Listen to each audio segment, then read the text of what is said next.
Israel Hamas के बीच युद्ध के 49वें दिन सीज फायर हुआ था।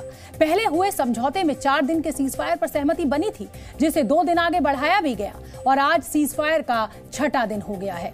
अच्छी बात यह है कि इसके पॉजिटिव रिस्पांस भी मिले हैं और बंधकों को छोड़ने का सिलसिला भी जारी है। हमास ने सीज फायर के समझौते पर कायम रहते हुए 7 अक्टूबर को बंधक बनाए गए लोगों को छोड़ा है, तो दूसरी तरफ कुछ विदेशी बंधकों को भी अलग से रिहा किया गया है। इजराइल ने भी अपना वादा निभाया। गाजा में हमले रोकने के साथ साथ एक बंधक की रिहाई के बदले 3 फिलिस्तीनी कैदियों को जेल से रिहा कर दिया गया। सीज फायर के 5वें दिन हमास ने 12 बंधकों को छोड़ा। इनमें 10 इजराइल के जबकि 2 थाईलैंड के नागरिक थे। सीज फायर के शुरुआती 4 दिनों में हमास ने कुल 50 बंधकों को रिहा किया था। इसमें 30 बच्चे और 20 महिलाएं शामिल थीं। इसके अलावा 4 दिनों में हमास ने 18 विदेशी बंधकों को भी रिहा किया है। इसमें 17 थाईलैंड के और 1 फिलीपींस का नागरिक शामिल है। सीज फायर के 5 दिनों में हमास ने 81 बंधकों को छोड़ा, जिनमें 19 विदेशी नागरिक शामिल हैं, जबकि बदले में इजराइल ने 180 फिलिस्तीनी कैदियों को जेल से रिहा किया। हमास ने अभी तक सबसे दोहरी नागरिकता वाली 4 वर्ष की एक बच्ची को छोड़ा है, जो इजराइल अमेरिका की नागरिक है। सीज फायर के 6ठे दिन भी हमास ने 12 बंधकों को छोड़ा। इनमें 10 इजरायली जबकि 2 विदेशी। बदले में इजराइल ने 3 गुना फिलिस्तीनी कैदियों को रिहा किया, मतलब 1 के बदले 3 फिलिस्तीनी कैदियों को इजराइल ने छोड़ा। हमास के आतंकी बंधकों को छोड़ तो रहे हैं, लेकिन इसके साथ साथ आगे के मोल भाव का रास्ता भी बना रहे हैं। दरअसल मंगलवार को जिन इजरायली महिला बंधकों को छोड़ा गया, उन महिलाओं के पति अभी भी हमास की कैद में हैं, जिन्हें छोड़ने के एवज में हमास आगे कुछ और दिनों के सीज फायर की डील कर सकता है। करीब 50 दिन हमास की कैद में रहने के बाद रिहा हुए बंधकों ने आज राहत की सांस ली है।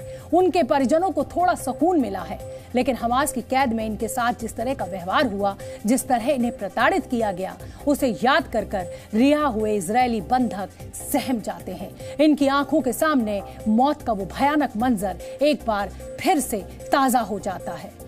इस वीडियो को हमास ने ही जारी किया था। ये वीडियो उस वक्त का है जब हमास आतंकवादियों ने बंधकों को रेड क्रॉस की टीम के हवाले किया था।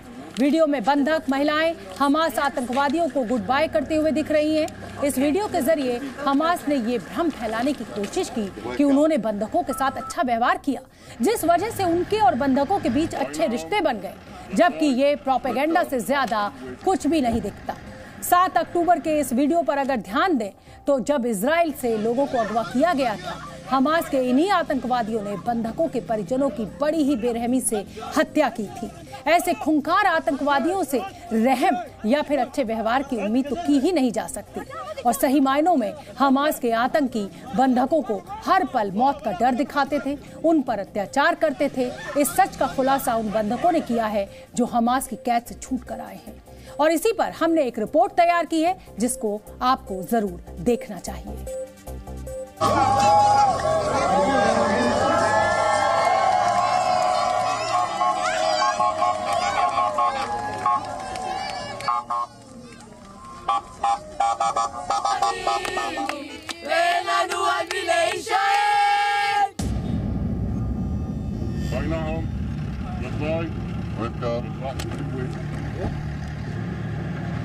हमास बंधकों की रिहाई के साथ ऐसे वीडियो भी रिलीज करता है जो प्रोपेगेंडा से ज्यादा कुछ नहीं है।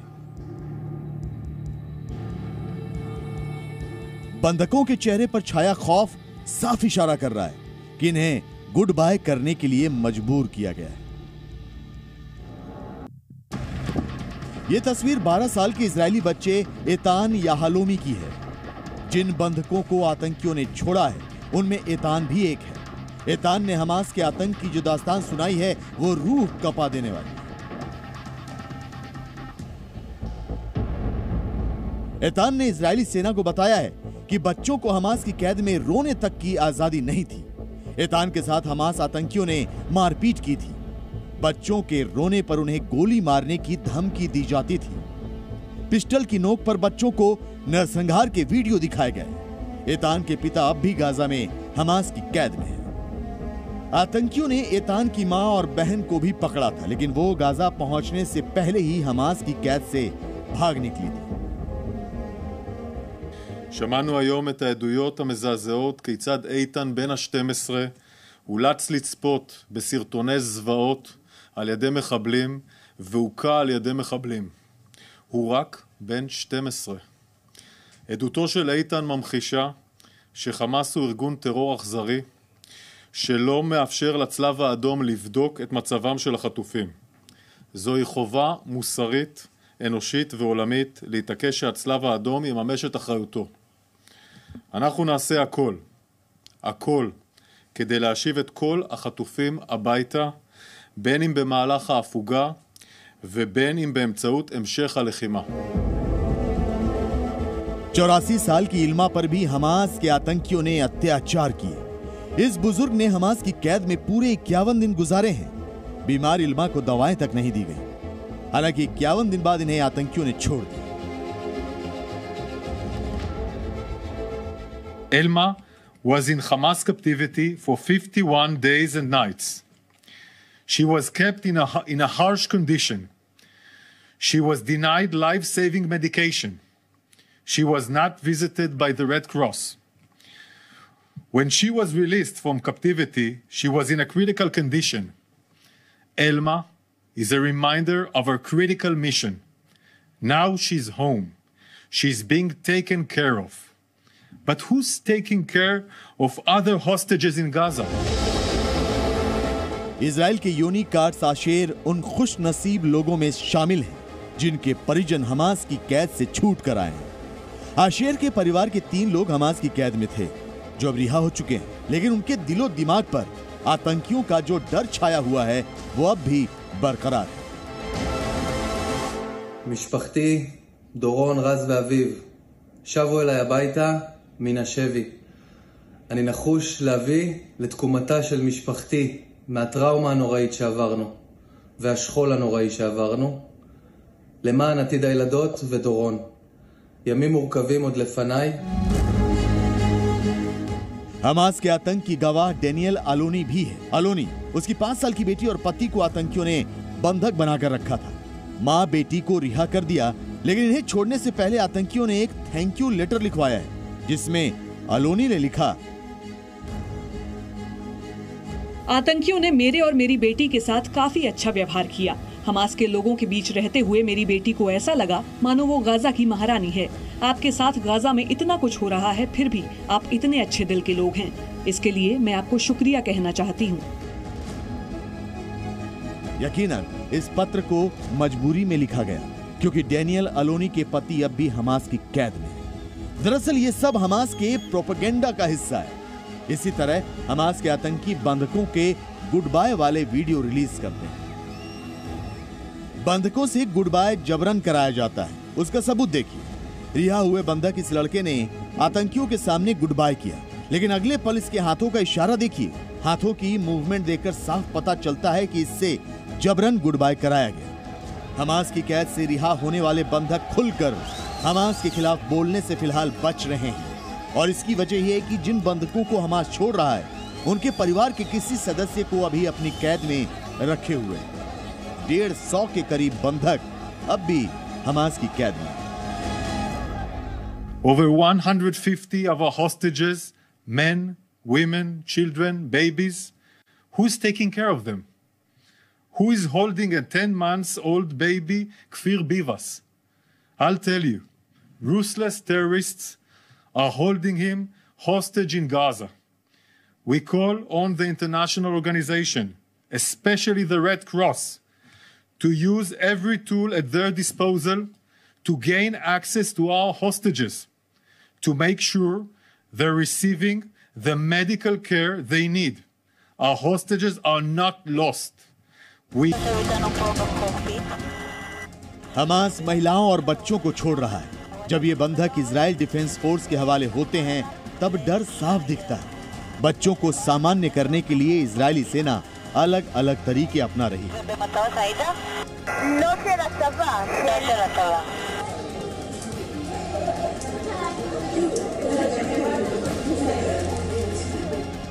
बंधकों को छोड़ते वक्त हमास आतंकी भले ही अपनी छवि बदलने की कोशिश कर रहे हैं, लेकिन हमास का आतंक 7 अक्टूबर को दुनिया देख चुकी है, और हमास के आतंक की कहानी रिहा हुए बंधकों के जरिए भी सामने आ रही है।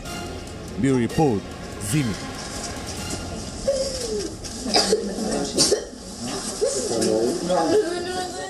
इजराइल सभी बंधकों को किसी भी हाल में हमास की कैद से छुड़ाना चाहता है और इसी वजह से 6 दिन के सीज फायर को इजराइल तैयार भी हो गया। इसी तरह की सोच हमास आतंकवादियों की भी है। वो इजराइल की जेलों से अपने ज्यादा से ज्यादा लोगों को रिहा करवाना चाहते हैं। ऐसे में माना यह जा रहा है कि सीज फायर अभी कुछ और दिन आगे बढ़ सकता है।